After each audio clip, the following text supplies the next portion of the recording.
وہاں صاحب ام عبداللہ کا یہ ہمیں سوال موصول ہوا ہے کہ میرا سوال یہ ہے کہ اگر ایک خاوند دوسری شادی کر لے اور پہلی بیوی کو نہ تو کوئی خرچہ دے اور نہ کوئی رابطہ رکھے، جبکہ ایک بچہ بھی ہو جس کو اس نے دیکھا بھی نہ ہو، بیوی کام کر کے اپنا گزارا خود چلاتی ہے، خاوند 5 سال کے بعد آتا ہے اور معافی مانگ کر بیوی کے ساتھ رہنا چاہتا ہے، تو کیا ان کا نکاح ابھی باقی ہے یا دوبارہ نکاح کرنا ہوگا؟ میں نے پڑھا ہے کہ نکاح 4 سال کے بعد ختم ہو جاتا ہے۔ 4 سال کے بعد نکاح خود بخود ختم نہیں ہوتا۔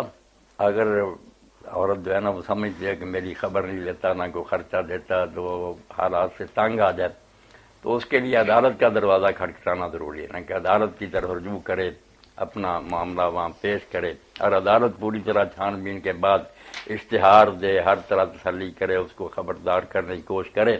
اگر بالکل ممکن نہ ہو تو پھر قاضی کو یہ اختیار ہے کہ وہ نکاح کو ختم کر دے اور اس بچی کا نکاح جو نا وہ تمسیک کر دے۔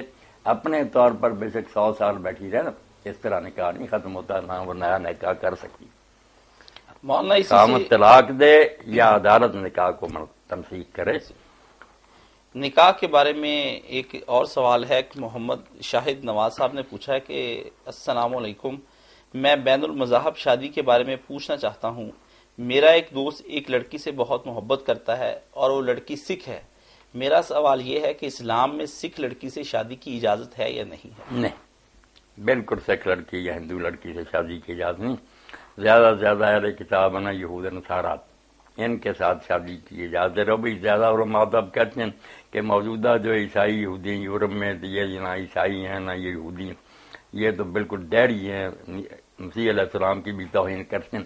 جو ان میں سے مذہبی لوگ ہیں کہ چرچ وغیرہ میں جاتے ہیں وہ ٹھیک ہے، مگر اس میں بھی شیعہ حضرات اور کئی لوگ کہتے ہیں کہ بالکل نہ، ان کے ساتھ ہمیشہ کے لیے نکاح، وہ بھی جائز نہیں۔ ابن عمر رضی کا بھی یہ تھا کہ ان سے بڑا مشرک کون ہے، مسیح علیہ السلام کو اللہ کہتے ہیں۔ تو بہرحال یہ جھگڑے کی بات ہے، سکھ ہندو وغیرہ جو ہے نا، ان سے نکاح مسلمان کا نہیں ہو سکتا۔